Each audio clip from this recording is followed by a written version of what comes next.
Hello everyone, welcome to Portugal immigration diaries. Viewers, आज की video में डिस्कस करेंगे जब आपके पास पुर्तगाल का टीआरसी कार्ड आ जाता है और आप अपनी फैमिली को बुलवाते हैं पाकिस्तान इंडिया से, तो उसका प्रोसीजर क्या होता है और उसमें कितना टाइम लग रहा होता है और उनको जो वीज़ा मिलता है वो कौन सा होता है और वो क्या टीआरसी कार्ड पे कन्वर्ट होता है या नहीं होता। तो पूरी वीडियो आप एंड तक देखें, इसमें आपको काफ़ी इन्फॉर्मेशन मिलेगी। व्यूअर्स, जब आप लोगों का टीआरसी कार्ड आ जाता है और आप अपने फैमिली को बुलाना चाहते हैं, फैमिली में आप अपने पेरेंट्स को बुला सकते हैं, अपने आप स्पाउस को बुला सकते हैं और अपने आप बच्चों को बुलवा सकते हैं। तो आज की वीडियो में मैं आपसे डिस्कस करूंगा कि जो अगर आप अपने पेरेंट्स को बुलवाते हैं ख़ास तौर पर पाकिस्तान से, इंडिया का भी ऐसा ही प्रोसीजर होगा, लेकिन मैं चूँकि जहरीश की बात कर रहा हूँ, कराची में जहरीश के सेंटर की बात कर रहा हूँ, तो वो आपको देखना होगा, बाकी प्रोसीजर सेम है। तो चलिए इसको शुरू करते हैं।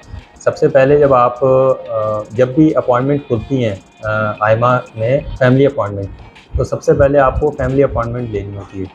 फैमिली अपॉइंटमेंट के बाद ही ये पूरा प्रोसेस स्टार्ट हो रहा होता है।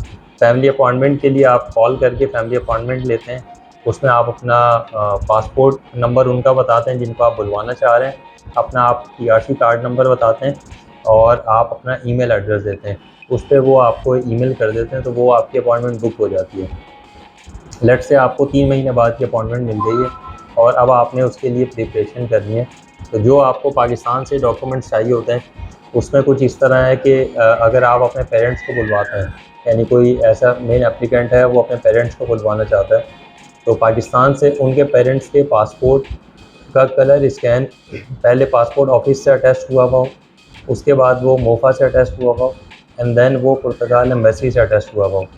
इसी तरह उनका PCC, police collector certificate, MOFA और पुर्तगाल एम्बेसी से अटेस्टेड, और पुर्तगाल एम्बेसी से अटेस्टेड।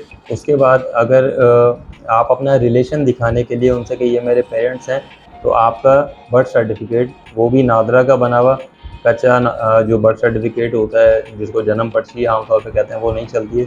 नादरा का बर्थ सर्टिफिकेट प्रॉपर अटैच हुआ हुआ, पुर्तगाल एम्बेसी से अटैच हुआ हुआ, ये चीज़ें पाकिस्तान से चाहिए। आपने अपॉइंटमेंट ले ली और आपको 3 महीने बाद की अपॉइंटमेंट मिली। पाकिस्तान से आपने ये चीज़ें अरेंज करनी है, या इंडिया से जहाँ से भी आपको, आपने पुर्तगाल एम्बेसी से जो आप अपॉइंटमेंट लेते हैं, उसके लिए आपको पुर्तगाल का जो ईमेल एड्रेस है पुर्तगाल एम्बेसी का, उस पर आपने ईमेल करनी है और आपने अपने ये डॉक्यूमेंट्स बताने कि मैं ये डॉक्यूमेंट आपसे अटैच करवाने हैं। ये चीज़ आप ख़ास ख्याल रखें कि जो डॉक्यूमेंट उन्हें दिए जाते हैं वो उन्हीं डॉक्यूमेंट को अटैच करते हैं। कोई एडिशनल पेपर अगर आप कहें कि मेरा ये पेपर उस वक्त नहीं आया था, ये अभी ऐड कर देते हैं, तो वो अटैच नहीं होता। तो जो आपने पेपर एक दफ़ा कंप्लीट हो जाए, उसी को आपने अटैच करवाना है उनसे। देन ये पेपर आपके जो जाते हैं वो डीएचएल के ज़रिए फ़िज़िकली पेपर जाते हैं पुर्तगाल। और पुर्तगाल में मैं ये रिकमेंड करता हूँ कि आप कोशिश करें कि कोई लॉयर अपने साथ रख लें, ताकि पेपर वर्क और इस तरह की सारी चीज़ें वो मैनेज कर लें। तो इस केस में हम पुर्तगाल में एक लॉयर को अज्यूम कर रहे हैं कि पुर्तगाल में आपका लॉयर है और आपने ये सारे डॉक्यूमेंट्स जब आपके रेडी हो गए, आपने वो जाके उसको हैंड ओवर किया, उसने उसकी पूरी पेपर वर्क किया, और जिस दिन आपके बायोमेट्रिक जिस दिन आपकी आइमा में डेट है, उस दिन आपने साथ जाना है वो पेपर्स लेके। ये तो हो गई पाकिस्तान के डॉक्यूमेंट्स। अब पुर्तगाल से क्या डॉक्यूमेंट्स चाहिए? पुर्तगाल से जो मेन एप्लीकेंट है, अगर वो जॉब करता है, तो वो अपनी आईआरएस देगा। और आईआरएस तकरीबन आप ये समझें कि आईआरएस अगर पेरेंट्स में मदर और फादर दोनों को बुलाते हैं, तो इनकी जो सैलरी है वो आईआरएस में इस तरह आनी चाहिए कि जैसे 820 यूरो सैलरी चल रही है, तो वो 820 इंटू 2, क्योंकि एक आपके जो पेरेंट के लिए वो हाफ़ सैलरी होगी और एक के लिए हाफ़, तो इस तरह वो आपकी आईआरएस में वो अमाउंट शो होनी चाहिए। इन केस अगर आपके पास आईआरएस में वो अमाउंट शो नहीं हो रही, तो 3000 यूरोज़ आपके बैंक अकाउंट में होने चाहिए पुर्तगाल में। ये डॉक्यूमेंट वहाँ से चाहिए। और एक आध और पेपर हैं, लेकिन वो पुर्तगाल के पेपर्स का कोई ऐसा इशू नहीं है, पुर्तगाल में इजीली बन जाते हैं। ये सारे पेपर आप वहाँ जाके सबमिट करते हैं आइमा में। आइमा में जब सबमिट करते हैं तो उसके बाद कुछ टाइम के बाद आपके जो जुनता का एड्रेस है, उस पर आपको जो है अप्रूवल आती है आइमा की तरफ से, या वो आती है या फिर वो कॉल करके आपको दे देते हैं। अच्छा, जब वो आपके पास वो लेटर आ जाता है, फिर वो लेटर आप फिज़िकल DHL से दोबारा कुरियर करते हैं अपने होम कंट्री में, और वो जब लेटर यहाँ आता है तो फिर आपने दोबारा पुर्तगाल एम्बेसी से अपॉइंटमेंट लेनी होती है। तो उस अपॉइंटमेंट पे आप बताते हैं कि ये मेरा लेटर वहाँ से आया है अप्रूवल का। तो पुर्तगाल एम्बेसी दो तरीके से डील करता है, या तो वो उसी वक्त आपको अपॉइंटमेंट देते हुए आपसे पासपोर्ट ले लेता है स्टिकर वीज़ा के लिए, और सेकंड केस ऐसा होता है कि वो आपसे सिर्फ डॉक्यूमेंट लेते हैं, और जब आपको स्टिकर वीज़ा देना होता है तो वो पासपोर्ट बाद में लेते हैं।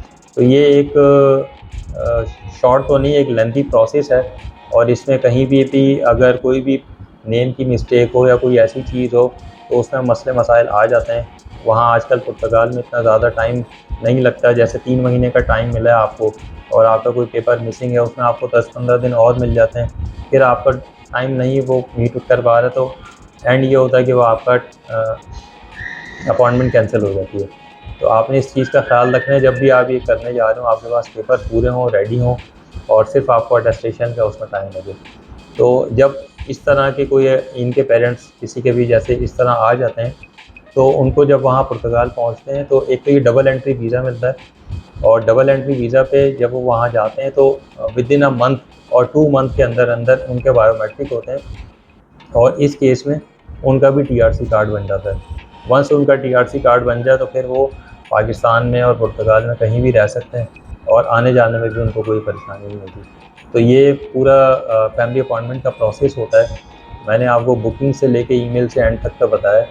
इसी तरह की इंफॉर्मेटिव वीडियो देखने के लिए हमारा चैनल सब्सक्राइब करें, और अगर शेंजन वीज़ा के हवाले से कुछ मालूमात लेना चाहते हैं या और किसी भी हवाले से, तो आप मुझसे रब्ता कर सकते हैं पुर्तगाल इमिग्रेशन डायरीज़@gmail.com पे, और इंशाल्लाह नेक्स्ट वीडियो में मिलते हैं। Thank you.